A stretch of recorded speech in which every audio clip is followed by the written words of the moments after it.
Hi everyone, it's Alex from Risk Academy, and today I've got an amazing opportunity to speak to Grant Purdy, who's one of the fathers of Australian risk management, and luckily Australian School of Thought and Risk Management made it to the global scene, but I think it kind of evaporated since it's disintegrated, I should say. So let's come back to the basics and learn what was the original idea. And just before we started recording, Grant mentioned that he's working on a book with a colleague at the moment, something that the risk management standard could have been, and I'll let Grant talk a little bit more about that because I think that's fascinating. Yeah, absolutely. This is my 42nd year in risk management, and it shows as well.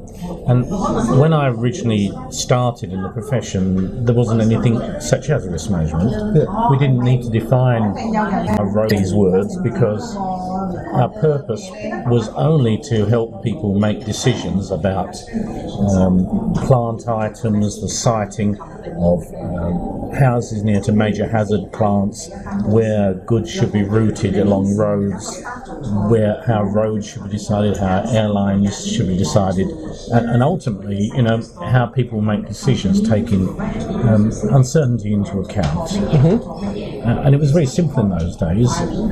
People would come to me with a problem. For example, I was part of the health and safety executive team that joined with the French and the Belgian in terms of the Channel Tunnel.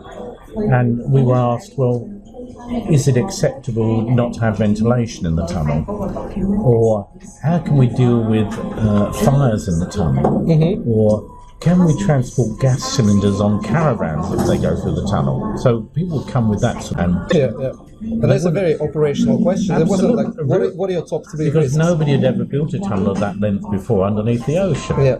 And so we had to go away and understand the things that could happen and the chance of them happening and what we would put in place and test out those things that might modify the uncertainty we face, that our journeys would be successful. Mm-hmm. And that's what it was about. It's only really in the last, I suppose, 15 to 20 years that suddenly it's become more proceduralized, and we've almost convinced ourselves that it's not about making decisions, it's about doing risk management. Yeah. I'm as guilty as anybody else because I've been playing that game for many years, but increasingly we're disquiet and concerned that we'd lost sense of what we're here to do. The ultimate test has been for me to say, well, as my friend who's writing the book with me says, if risk management is the answer, what is the question? Yes. And you can't find what the question is, because how on earth did we end up with this mass of confections, these odd, strange subjects, these bits and pieces that somehow don't fit together? We can't even agree amongst ourselves as a profession what risk is, let alone what risk management is. And if you go outside the profession and you start talking to normal people, you discover they use those words totally interchangeably. And even within the ISO domain, I think there's about 40 different definitions of risk in various standards. Until recently there was more than 70, 75. Yeah, so even in an organisation that prides itself on standardisation, yes, we can't standardise. The irony is just ridiculous. It is. And we write standards like ISO 31000 where we say, the most important principle is, 1, this should be integrated, and 2, this should be supporting decision making. Yeah. But then the rest of the standard is about a separate process that is not possible to integrate and in no way relates to decision making. Yeah, exactly. How bizarre. How on earth can you make a decision with a risk register? Yes. How can you do that? I just want everybody to really listen to those words and hear them again. How can you use a risk appetite statement to make a decision. They say it informs decisions, but they don't, because in reality, once these documents are written, they're filed away. Nobody ever consults them, nobody even thinks about them. There may be an aroma left in the room once it's passed through, but that's all you can say. And fascinatingly, the kind of the answer of many risk practitioners to that argument is that, well, we should teach people to better use risk appetite statements and better use risk registers, which of course is silly. So you say to your ultimate customer, actually everything you're doing is wrong, your language is wrong, your way of thinking is wrong, you have to fit in with my way of thinking, even though I'm supposed to be here to serve you. Yeah, exactly. I mean, that's the one of the things We've got the master-servant relationship somehow around the wrong way. Exactly. The risk management is supposed to be the support function, yet it constantly demands information from business. And it imposes on them, a language which is totally alien to what most normal people do. Yeah. So my colleague and I, we're writing a very short little book, which is about it's for deciders. It's not for box tickers. Yes. It's for people like you and me who have to make decisions every day. It's as simple as that. And when we did that, we realised we can't use words like appetite and framework and register. Exactly. We have to say, well, we have to use normal language that normal humans would use, to the extent that we don't have definitions, because you don't need definitions if you use normal language. That's right. You'd have to define these special terms and then inculcate some thinking about these special terms. You don't need that. Mm-hmm. So that's good. So that's where we are. It seems to me the game we should be involved in is helping people gain sufficient certainty that when they make a decision, that will contribute to the organisation's purpose. It's a very interesting way of putting it. I like the phrase that Hans Lissow, the ex-CEO of Lego, uses. He calls it informed risk-taking. So executives are going to take some uncertainty. It's part of their life. Because the word risk is so pejorative, I don't use it. And uncertainty is also getting tricky, but if you think about it, what we all try to do in life is gain sufficient certainty so we can sleep at night, that our ultimate purpose, however we define that, is going to be achieved. And we know whenever we make a decision that we need certainty that the outcomes that we want will actually occur, and that those outcomes will contribute to our purpose. Now that implies we know what our purpose is. And you see that I've stopped using the word objectives, because again that's become so ambiguous. It can be local, limited objectives. But ultimately, if you work for an organisation, there is only one purpose. What are we here to do? So almost the highest level outcomes. What are we here to create? What's our mission statement? Almost. And all decisions have to be framed in terms of that. You can't decide if you're the railway provider in this state, that suddenly your purpose is to make better sandwiches on your trains. How does that fit with being a railway operator? That's often what happens. So being very clear about your purpose is stage one. Then secondly, being clear of the decision you're facing. And that leads you automatically onto the key word, which is what are the assumptions. Exactly. All right, and understanding your assumptions and the uncertainties inherent in those assumptions is the key to making good decisions. Ultimately, you just have to make a call. You have to say, I'm willing to go ahead with this decision, and I feel sufficiently confident that the outcomes will be as I predict, and they will support me in my purpose. If you're not, you do something about it. You change the decision. You fix it. So you can see we don't need words like control, risk, where does risk mitigation plan come in? Because you change the decision, and it happens automatically. That's as simple as that. Exactly. It's interesting you say that as soon as you understand what the decision is, you then kind of identify what are the assumptions underlying that decision. Interestingly, that some of the kind of tools that I've been talking about for so long all of those tools are focused on dealing with assumptions. So simulation, scenario analysis, decision trees. Absolutely. Well, that's where we started. Yep. And if you like, control is an assumption because you assume something's there, it's working. Yeah, everything ultimately is an assumption. You assume it's going to be sunny tomorrow. You assume your competitors are not going to screw up your market. You're going to assume that your staff are going to be happy and work well. They're all assumptions. And each of them has a level of certainty or not. And taking those into account when you make a decision, in other words, the proper use of the word context. What is the context for the decision is crucial. And what we know, of course, is that people don't always think about the internal related assumptions. They think of the external, but then there's another layer, which is the wider assumptions, the geopolitical, the global, the macro. And we see it all the time that organisations just don't think about those wider things. So, certainly in our book we have those three levels of assumptions you have to consider as part of the context. Internal, which you may be very, very uncomfortable about, but the fact is you have to confront the fact that not everybody does everything the way they should, or it doesn't quite happen the way you'd like it to happen. Exactly. Similarly, external to your organisation, knowing what the influences and pressures are there, and then thirdly the wider context, because those really big threaded macro changes can really screw up everything in your business plan.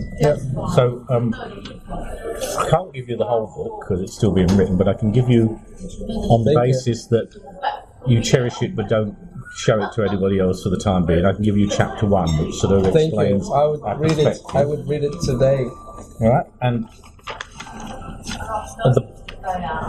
at the root of the book is this diagram here, which is how there's nothing special about it. This is how organisations and individuals make decisions. That they have clarity of purpose, and then when an opportunity comes along, and I'm using the opportunity in its proper meaning here, not as some sort of positive risk, whatever that means.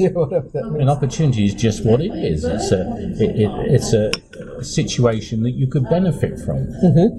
If you did the right thing. So an opportunity comes along, you're mindful of your purpose, you have to make a decision and then implement it, and that leads to outcomes you expect.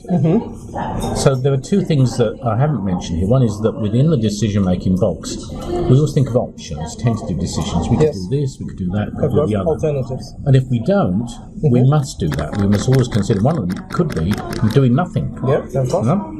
And then we think about the assumptions associated with each one of those options and possibly revise those in the light of information and maybe adjust the decision accordingly so that what we go ahead with is something which we feel sufficiently confident will lead to outcomes which are certain, which will support our purpose. It's almost like a decision adjusted for uncertainty. Spot on. But there's another element. Of course, that's all right with new decisions. What about all the ones we made in the past that we didn't write down or we've forgotten? Because a lot of the way we think is very much influenced by past decisions.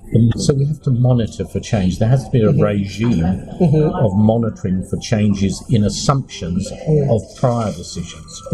And we do that really badly. And incidentally, I was horrified to see the new ISO 31000 was excluded the monitoring and review of really context-type issues of assumptions. It only monitors and reviews the process itself, which is sort of self-defeating, really. I mean, the fundamental concept of monitoring review is that you're keeping an eye out for change. Change which will affect the decisions you made prior. Now, that does imply you know what those decisions are.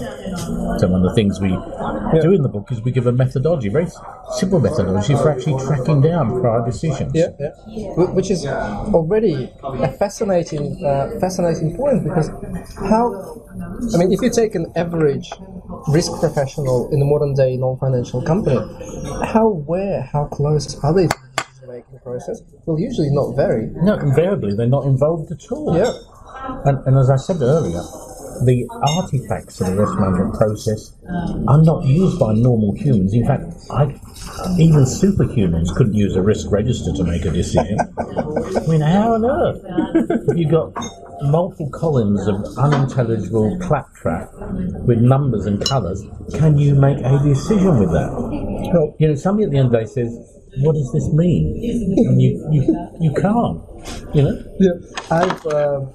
I've come across something that just completely blows my mind. I mean, Russian businesses really take some things literally, and I have seen two large corporations that have risk registers with 50 and 60 columns. I'm going, are you insane? I've been working for clients that had, in one case, it was 73 columns.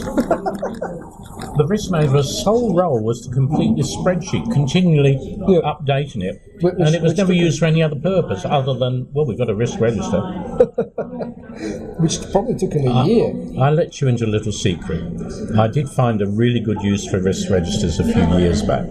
My children, when they were younger, had guinea pigs and rabbits.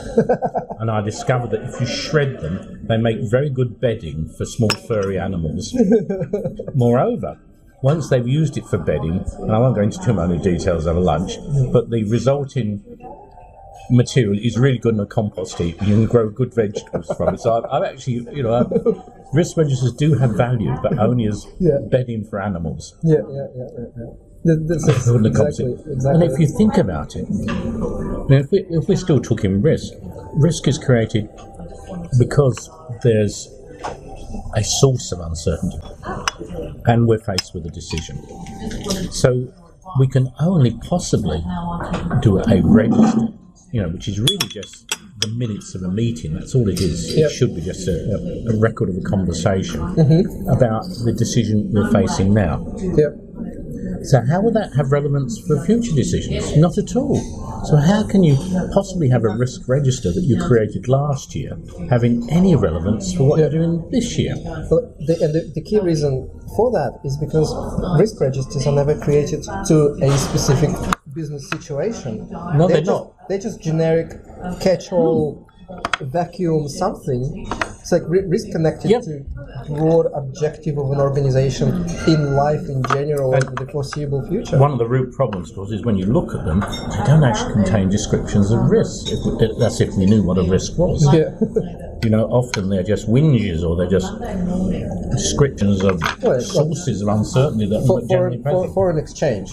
I mean, sure, it's a given. For many decisions, that will be an important assumption that needs to be considered. So, at the end of the day, you can do as much as you like embellishing your risk register, but apart from providing bedding for small furry animals, I don't really see any benefit. And I know the history of this thing. I was there. Under the UK Factories Act 1961 and preceding acts, people had to have a general register, which amongst other things had to be lists of lifting tackle and things that had to be tested and how often the walls of the factory were painted, that sort of thing. And then we thought we'd be clever, and in addition to having sort of lifting tackle and power plants and things like that, we'd get people to a list of hazards, things that could potentially hurt someone in the workplace. So far so good, so far so good. But then we got really cute in part and in the European community. In the late 70s, early 80s, we thought, why can't we have this set of hazards? Why can't we grow up and have lists of risks? And that's where it started falling apart. And that's where the risk register, it used to be a general register, then it was a general register with hazards, and that's where it came about. When I first did risk assessment and risk analysis, spreadsheets didn't exist. I was using a ledger. And I used to use columns in that ledger because I'd multiply numbers across the page. I'd do sort of how far it would go and how many people would be affected and wind and weather. You'd use it to work out the arithmetic across the page. And I think when we started using spreadsheets, certainly I was using spreadsheets very similarly. I was using them as a calculation tool. But then I think we've got crazy and started, because we all like spreadsheets because we can enter them and format them and put numbers in. Actually, they're bloody awful to record things in. I mean, when I have had to produce risk registers, I'd much rather use Word. So I don't have a limit of 50 words or 50 characters or this incredibly narrow column that I can't squeeze everything in. So if we are going to talk about source of uncertainty and things that might happen that could affect what we're trying to achieve, then why don't we just use, a Word document and just give a paragraph or two so that normal humans can understand the scenarios we're talking about? That's amazing. And here we have a whole generation of risk managers who think, documenting a risk register in Excel is top of the world best practice. But we have also a generation of vendors now coming in and saying, don't record your risk registers in Excel. Record it in the cloud, and that will make everything better. Well, it's leading the blind as far as I'm concerned. Yeah. I had a conversation yesterday with a lady who said, you've when you did this in the past, you come up with 6 levels of consequence criteria. I thought it had to be a 5x5 matrix. And I've consulted all my colleagues in government in New South Wales, and they've all agreed it has to be a 5x5 matrix. And I said, well, that's insanity. I said, well, no, we don't even have to have a matrix at all. Just a device for combining consequence and likelihoods. And it was an attribute of your organisation and the way we make decisions as to how many levels we want to grade these things, if we want to use some sort of system that has levels in it. And we might not want that. And then I said to her, the trouble was in 1995, when we wrote the first Australian-New Zealand standard, we thought it was being really helpful by putting in an appendix of the standard, for indicative purposes only, a 5x5 matrix. Yep. It was the worst decision we ever made.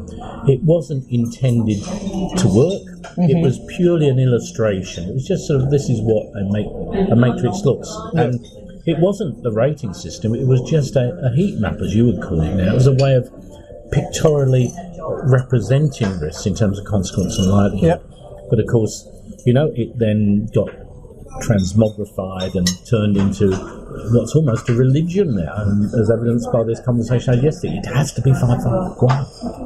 Because everybody uses 5x5. Just to play with people's brains, whenever I do a lot of training for the risk managers in Russia, and just to play with them, my first question usually is, what's better, 3x3 risk matrix or 5x5? Go back. And 90% of them start seriously debating which one is better. I'm like, are you all insane? It makes no difference, they're all rubbish. It's just, yeah, absolutely. This is fascinating. When I've had to compromise recently and go back to a risk register, I have to admit now that I no longer discuss consequences and likelihoods in meetings. And I've been playing a trick with some of my clients for a while now, in that I've actually been doing the ratings, because they want ratings. I actually do them myself outside the workshop. Yeah. And not one client's come back and disagreed with anything I've ever done. Because I don't want to dilute the quality of the conversation I have about what are we trying to achieve here, what are the uncertainties, what are the scenarios we could think about that this could occur and it could lead to that, and would that be acceptable? So that's the sort of conversation I want to happen, and that's what we have. And at the end of it, they feel either confident to go ahead, or they feel they need to make some changes in the decision, a different decision, to lead to a different outcome, which will be more aligned with their purpose. Yeah. I mean, I would never do that. Wink, wink. I actually do that a little from time to time. And all that means, at the end of the day, if they say, "Can you do a risk register?" Of course. But more importantly, it's the conversation we have. And the risk register is only, if you like, as I said before, the minutes of the meeting. It's just a stepping stone. What's ironic is that many organisations don't store any of the preconditions for the risk assessments. They don't store anything about the assumptions. They don't even record the decision that they were facing. They certainly never agree what the purpose of the organisation is. They just preserve the risk register. A lot of them don't even preserve the risk treatment plan that follows from it, so they don't have any actions. Somehow, it's almost as though this has some sort of magical significance. Once you create a risk register, you can imagine them sort of waving it in the air, and suddenly the world is a better place because you have this piece of paper called a risk register. It is It is bizarre how we've got to this state. Well, what I find fascinating still is that people doing risk registers and having all the discussion, the interviews, the workshops up front, for the sake of having an updated risk register. Not as an instrument or as a tool to actually make a better decision, whatever that decision So may we be. have a meeting which we call a risk review. We do it once a year. Yeah. And if you've got a really good excuse, you're trying to find something else to do that day, because everybody hates it. They always run out of time, so we never actually get through them all. And invariably, they are just about tweaking things here and there. But it's absolutely irrelevant. It relates to the decisions that people are taking now. Yeah.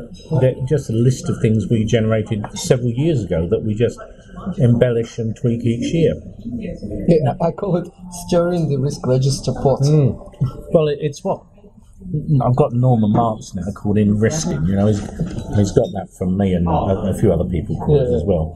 Risk listing. It's a pointless, fruitless activity. And not only do you waste people's time, but you take up time that could be more usefully put into some other purpose. And you mislead your audience. People think this is what risk management's about. Yeah, and I mean, as a kind of practicing risk manager, the biggest challenge I always have is a new managing director or a new CFO comes in, and they all come in with the same thing. We've done risk management at my old company. This is what it looked like. It was rubbish. I fired the risk manager. Yeah. So what are you going to propose differently? And I do a lot of work with boards, and they're not better. They all say, we want a risk register as our report. And I say, okay, what are you going to do with it? We look at it. Yes. What's it going to do to you? Well, we need to know if the organisation is exposed to unacceptable levels of risk. How are you going to do that? Well, easy. If it's in the red, surely that means exposed to. I encourage my clients to stop having risk meetings, to not even have a risk committee. Yep. What they should do at a board level is ask intelligent questions of managers when decisions are made. Yep, just before the decision is made, exactly. And what are the assumptions in which the decision is made? What is the level of certainty you have? Yep. How are you certain about that level of certainty? What are you going to do to ensure that the outcomes are as you predict? Yeah. What are some of the scenarios? And after an event has occurred, what lessons have we learned? So one of the things we've been doing recently is not just thinking about decisions, but thinking about disruptions. We realise that disruptions are inevitable, continuous, and often they're fortuitous, not just disadvantageous. And often we create disruptions deliberately to make change in the organisation. So the word change and disruption becomes synonymous. So the after state is often much more preferable to the before state, or can be. Yep. And the more you think about that, you realise there's this whole edifice called business continuity management, or its flashier cousin called resilience. Yeah. I mean, that was hilarious. Which is based on an absolutely false premise, which is we want to return things back to where they were before. Who would want to do that? Why would you want to make the same mistake again, for God's sake? You want to move on, You want to leverage the opportunity that's been provided by the disruption to actually change things, at least not to go back to where you were before. Why do you want continuity? Nothing else is continuous in life. It has to be growth. That's how it progresses. It spots opportunities and it moves forward. So why are you going to deal with events that are disruptive any differently? Why treat them as something you have to get back to? So true. Crazy. I think it's one of the messages that's coming out in the kind of the latest books written by Nassim Taleb, where he's saying that learning from whatever changes are, that's what makes organizations stronger. Just like absolutely. It makes humans stronger. I've always believed that 50% of risk management is about hindsight rather than foresight. In fact, the more you think about it, you realise that risk management itself doesn't help us look at the future at all. It's all based on hindsight, because the way we go through the process of doing it is always based on people's experience and their knowledge. We never challenge them and say, is it possible? What would happen if this would occur? Oh, it never happened to me before. It won't. That's their normal response. Yep. So, normal risk management through is predominantly based on things that will go wrong and negative, and it's based on looking backwards at things in the past. Now, obviously, there's benefits from learning lessons as we go through, but that, really what we want to know is when we're faced with a new decision is how certain are the outcomes and will they support our purpose? And often we can't do that just by dredging up the past. Certainly if it means looking at last year's risk register, God knows how you're going to make a decision. I mean, it seemed to me so simple now. It's crazy that we've got ourselves into this mire of language and confections, and we're being conned every day. And the societies that support the profession are the worst culprits here. Don't even get me started on that. But that being said, it's kind of weird. I mean, vendors are pushing silly ideas big time, but not like people are listening to them. Consultants and auditors are pushing this idea of perfect risk management and risk appetite statements. And that of course is silly, but again they have some influence, and then thank you very much. Thank you. And then risk management societies and associations and other kind of think groups, they kind of push their own agenda because they try to convince us that risk management is a profession. When of course I think it's just a decision-making tool. One of absolutely. Many. How can you have a profession when we can't even agree what the basic terms mean? Yeah, exactly. And yet all of those kind of influences, none of them are individually that powerful. I mean, nobody really listens to like Russian Risk Management Association. No. Nobody cares what they have to say. And yet, risk managers themselves make up their minds and just continue living in that paradigm of nonsense. It's sad, isn't it? I find it bizarre.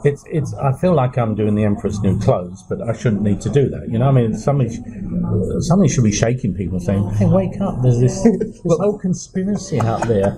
That one leads to the other. So risk managers are trained on courses where they're indoctrinated with this crap, and then the societies charge them money to go on these courses, and then to charge them money to have qualifications put behind their post-nominals put behind their names, associate of this and member of that. And then you've got the software people who don't know really what any is about, but they just want to sell software, so they'll go with anybody. And then, of course, you've got the compliance people who say, well, I don't believe it unless I can see it. And even the auditors, God bless them. I still find auditors out there that say, we audit risks. And I'm saying, how on earth can you audit a risk, dear friend? Audit something you believe is control. You might check that this thing in place is modify risk, but you can't audit a risk. A risk is just there. A risk is a risk. You can't audit it. And who are you going to identify new risks if you weren't part of the decision-making team in the first place? And you're not even present in the decisions that take place. So the best you can do is be in this sort of monitoring environment. But at the end of the day, is it better to have third parties doing the monitoring for you, or would you make it part of someone's job? If you know what are the key assumptions that supported the decision you made, surely you should be keeping an eye to see if those assumptions still remain valid. And if not, revisiting your decision. Yep, exactly. Because otherwise, you're going to be, as many organisations are, stuck with decisions which are 10 years out of date. I mean, this whole raft of policies that organisations have, they never get round to reviewing. They're all decisions, and they just block up thinking. They slow organisations down. They clog them up. Yeah, but apparently, you can't really monitor assumptions unless you come out with a KRI, which is the key risk indicator. We had some friends and I had a little exercise going a few years ago where we come up with a new compound word, because it had risk to lots of things. And I think I won that exercise. I come up with risk viscosity. Oh my God. And about that time, somebody came up with risk clock speed. Do you remember that? Yeah, I do remember risk velocity. Yeah, I think it was EY. Yeah, and then we got risk oversight, we have risk governance. Yeah. The other thing, of course, we love is these 3-letter acronyms, and it really is every year we invent another one so we can sell them the same box we did last year, except it's got a different wrapping on it. So we've got ERM, we've got SRM, we've got ORM, IRM, BC. The latest that, of course, came out of ISO 9000 is RBT, risk-based thinking, which the people who wrote the revision of 9001 didn't know what it meant either. But that doesn't stop many of the people in the committee making a lot of money now running courses on risk-based thinking. Interesting. Out of all the acronyms, I would have to confess that one is closer to my thinking because it has decision. Well, it has thinking, I agree. But the people that wrote it had no idea what it meant. I kind of just adopted it. What they really wanted to do, because they originally said they want to distinguish from the 31,000 type risk management, they want to call it formal risk management from, and they didn't want to say ad hoc because that sounded like it wasn't as good. So risk-based thinkers. They want a sort of lesser form of risk management. It doesn't have that formality. In other words, you don't have to create a risk register. Exactly. But in fact, if they really thought it out, risk-based thinking, which is really about making decisions to gain greater certainty about outcomes, is actually what it's about. But look, we're talking about the quality fraternity here. Don't touch them. Well, they have their own problems. There are too many of them. They are. So look, one of the attributes of getting older is you like things simpler. You like simpler food, you like simpler pleasures in life, like a nice wine or that sort of thing. And it's occurred to me that I can help organisations make better decisions without using any of this crap. Can I say that on the tape? Of course. Without any of these confections, you can just talk to people normally and say, as I've said here, what is your purpose? What is the opportunity? And let's define those, because often people make a decision without having no clarity as how it fits with the organisation's purpose. And do not define the opportunity clear enough so that they can convince others it really is an opportunity. Then ask them to at least think of some options, alternative decisions, to look at the assumptions against each one of those and come to a judgment on whether one of those decisions is the preferred one or whether some other decision, some modified decision is the one they should go ahead with. Exactly. And then at the same time put in a regime of monitoring so that they keep an eye on those critical assumptions to make sure they remain valid. And if they don't, have a mechanism to revisit that decision. And it seems to me that sort of process is first of all, it's natural, it's what humans do without thinking, really. And secondly, except the monitoring bit. That's not natural. No, it's not. But we do a bit of it. But I'm not saying we do all those things well, but we do essence of those all the time. But if we do more of that, we can get rid of all the risk registers and all the rest of the claptrap and actually truly create value. And there isn't need to think about integration, which often means trying to force something ugly and foreign into some existing system, because this is the way that people make decisions. There's no need for integration because this is the way we do it anyway. And the irony, the biggest irony for me is that if risk managers were truly honest with themselves and actually looked at how decisions are being made now... Well, they'd commit suicide, wouldn't they? But they would also discover is that finance have been using scenario analysis and sensitivity analysis for ages. They looked at alternatives all the time. That's how we got into this game, because when I first started doing this thing called risk management, I didn't call it risk management. I was doing scenario analysis. I was just coming up with some what-if statements. I was testing things out and doing some calculations. I didn't call them. I didn't give them a name. I just thought about things that might happen and how good or bad could it be and what's its chance of happening. And, and a lot of that was done about proven assumptions, and if those assumptions are valid, could it lead to that? I remember at one of the last conferences in Europe, I met a risk manager of quite a big oil and gas company, and he was explaining how he uses heat maps to do business unit risk profiles, which of course is silly. But then I asked, you do realize that your geo research team uses Monte Carlo simulation with like thousands and thousands of scenarios to make better decisions? And here you are coming to them with this kindergarten stuff trying to suggest that it would help them better manage their risk? We're starting to recognise that most of the decisions we make, the important ones, are in the area of complexity. And using a two-dimensional matrix to deal with complexity is it's like trying to... It's suicidal. It's trying to fly to the moon. You can't toy car. You know, it's just not going to take off. You know? You know, the way we have to approach things such as complex decision making within a project environment requires a totally different skill set, a different paradigm entirely. And things like two-dimensional matrices and risk registers are absolutely irrelevant. And we're not talking about a small number. Most of the decisions we have to make involve an element of complexity. Yeah. In other words, there are no rules to follow. There's nothing we can understand there. We've never been there before. Yeah. Which is another thing that I found fascinating is that when you use the traditional risk tools, the best you can come up with is a conversation about risk. So you can say high risk, medium risk. Absolutely. As opposed to... Not a conversation about the decision maybe. No. Exactly. And the better tools... It becomes self-perpetuating. So we have risk people talking about risk, and we have managers who have to go on training courses and talk about risk, but they don't see the relevance for what they do.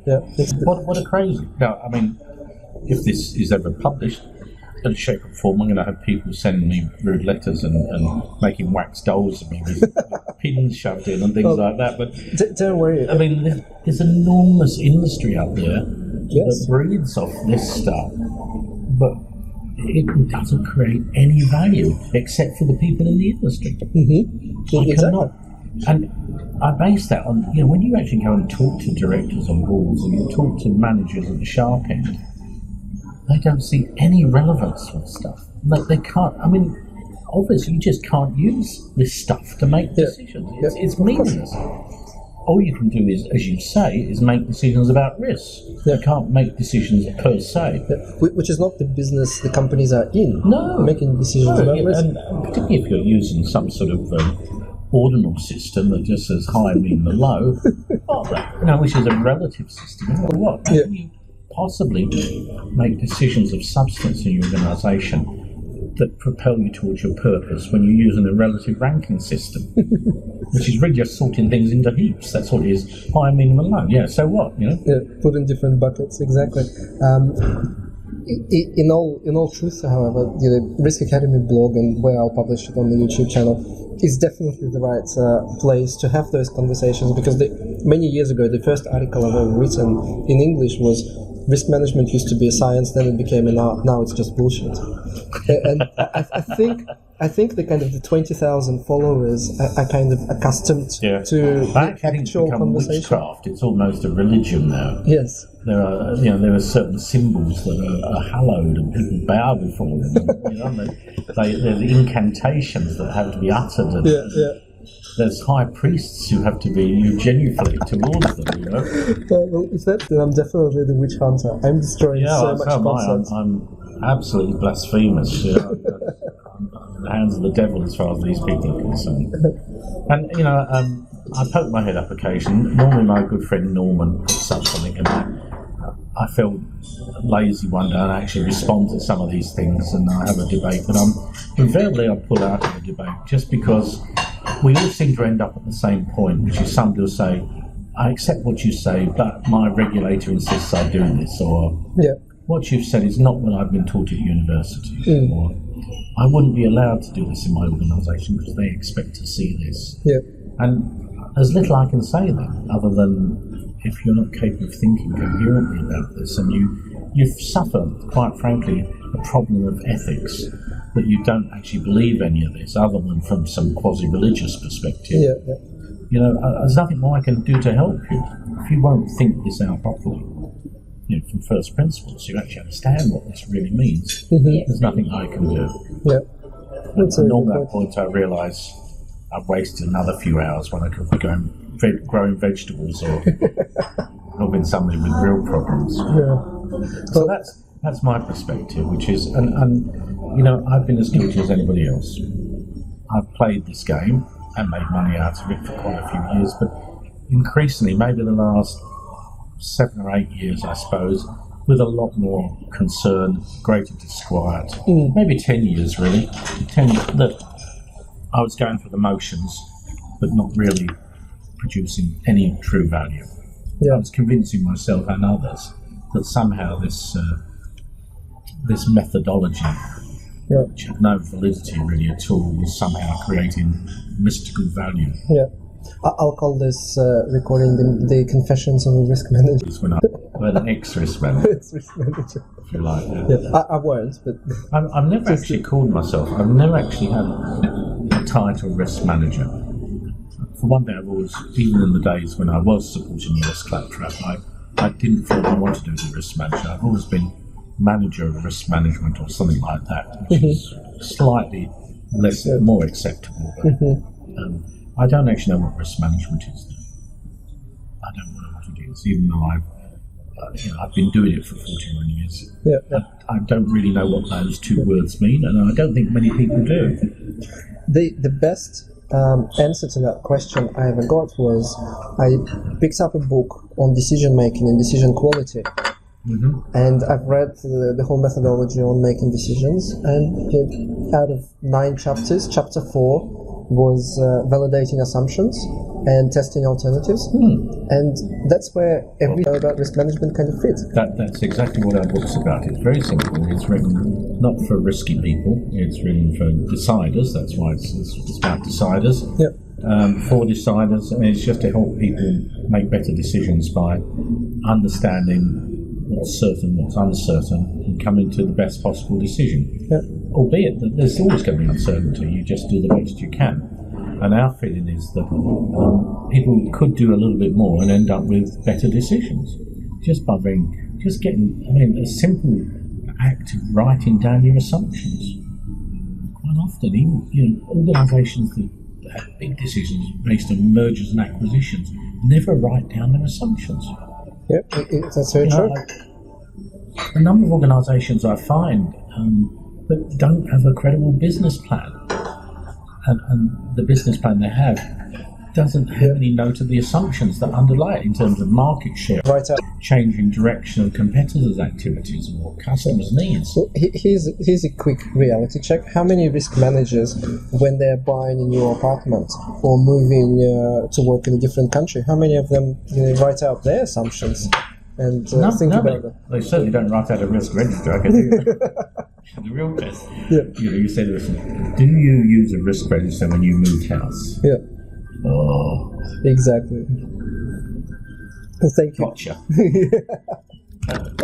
That's so spot on.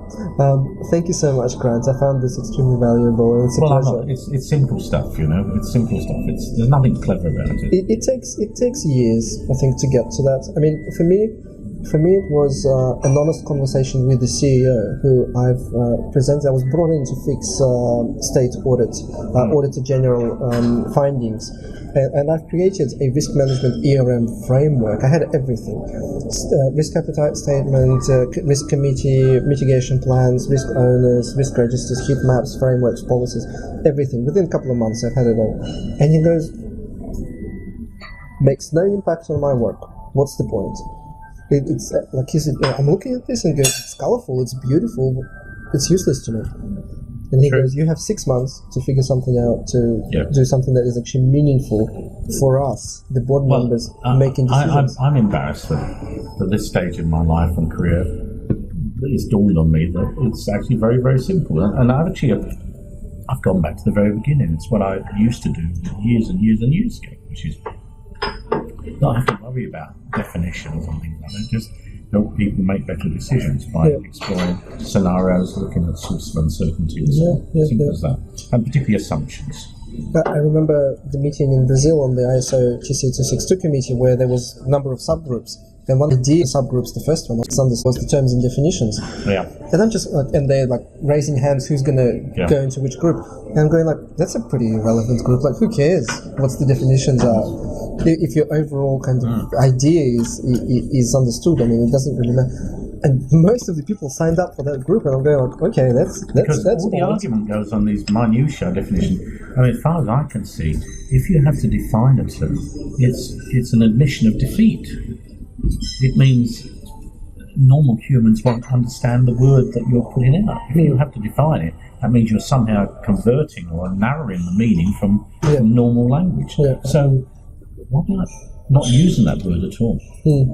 I mean, one of the things I sometimes do, somewhat provocatively, when I meet people in the risk management profession, is say, just explain what you do, but don't use the word risk. Yeah. I've just played it in my mind. I think I would be able to. But a lot of people can't. Yeah. It's possible without using that word, and even then they can't define it. Yeah. Because none of us define it. We say the risk of something happening, the risk if it happens, that's risky, I'm taking a risk, I'm exposing myself to risk, I'm risking that. I mean, we've got so many different ways of using the R word, and none of them are consistent. The best one I love is residual risk. It's 2 R's. Yeah, I love it. Well, my particular hate is inherent risk. Yeah, of course. Long-standing, absolute gibberish. Yes.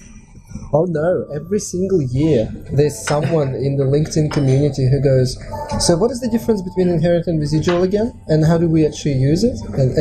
And without a fail, that silly question gets the most responses and engagement from the community. Yeah, because invariably it's because, well, we have to do it. And again, the person I was talking to yesterday said, you don't have inherent risk in system designers, but we've got to have an inherent risk. How do we know if our controls are needed? Oh my God. Oh, for God's sake, Yeah. This is just, Jump. Exactly. And I think that's where we'll wrap up. If you continue doing that, you might as well jump. Thanks, Cheers. Grant.